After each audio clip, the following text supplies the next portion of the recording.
Hi, I'm Easton. Today, I'm going to continue reading Magic at the Bed and Biscuit.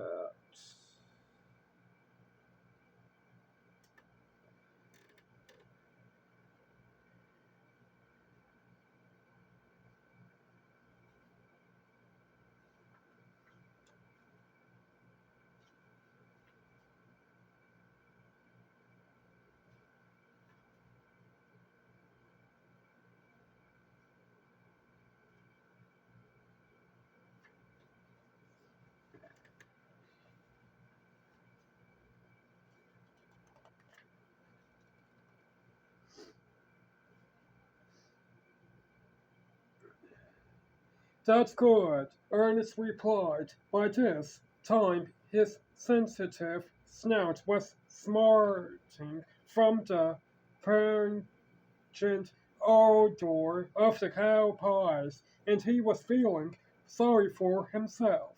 I always have to be the responsible one, he thought Mr. Dependable. Why is that? Appeal, Pearl, and Ruby massaged over the great Ernest. Is this a new border? Ruby asked. She's awfully small to be out here, isn't she? Marcia looked up from bug hunting and went chip chip in the most snouty manner. Are they cows? She asked Ernest. Yes, all three of them are Holstein cows. They give delicious milk twice a day. Grandpa's neighbors buy our milk every week.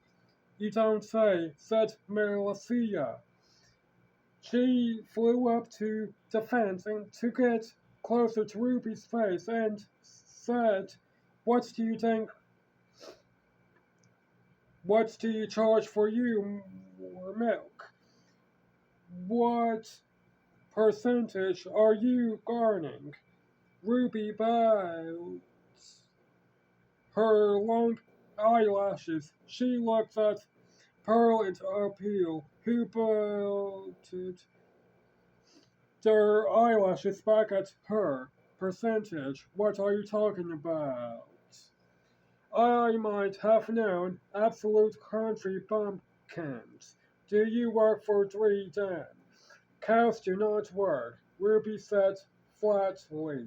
We enjoy Grandpa's three rich pastures, his one born in the winter, and each other's company. In turn, we give milk. We do not sell it. What a silly idea. Are you calling me silly? Malacia shook with anger. If the world fit, replied Apollo, who had always had a big mouth. More bugs over here, cried Ernest, hoping to distract Malacia. Feathers still a quaver. Malacia said, I am a guest here, and you should not talk to me that way. Pay attention and stop swishing your tails around. Malacia waved her tiny wings in the air, creating miniature silver stars. Instantly, the cow's tails stopped moving. They stuck straight out and looked purely ridiculous.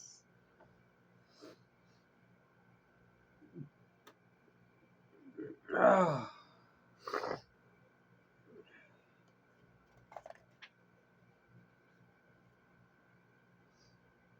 Appealed Ernest looked from the cows to Malacia and back at the cows again. That evil chicken has put a smell on their tails. He thought, this isn't regular magic. This is very bad magic. Malacia went into fits of chicken laughter.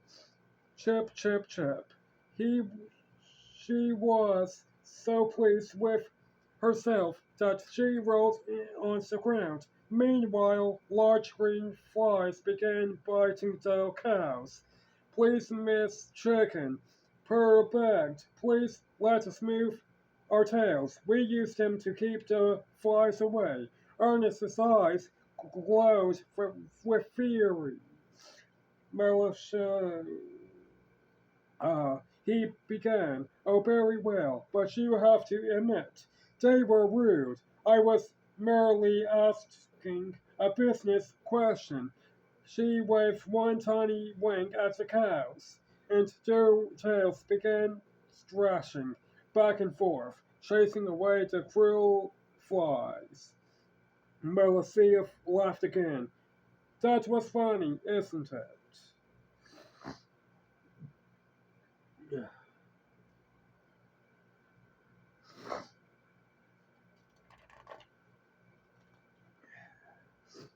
Ernest shook his head no. He felt sorry for the gentle, generous cows who never harmed anyone, whereas he was now afraid for his family. What chance do we have against this hateful chicken? Chapter 4. Meet me in the Meet me in the tack room. At the Bed and Biscuit, the hour after lunch was nap time. Grandpa took Millie and Sir Walter into the family room, where they slept together on the brown corduroy sofa. Gabby dozed on her curtain rod, and Ernest stretched out on his own bed. This was normally Ernest's favorite part of the day. Ah! Not today. Instead, he was stewing over what had happened that morning. As he lay awake, he heard Melissa shifting around on her porch. It is so boring here. I could just scream, she said. Ernest thought, I have never liked a single chicken, but this one is the worst. He pretended to snore.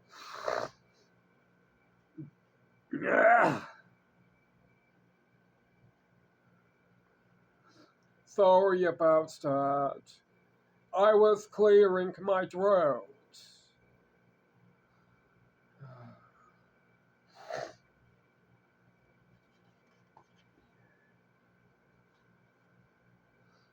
Ugh, Melissa screamed, followed by her cackle, chip chip.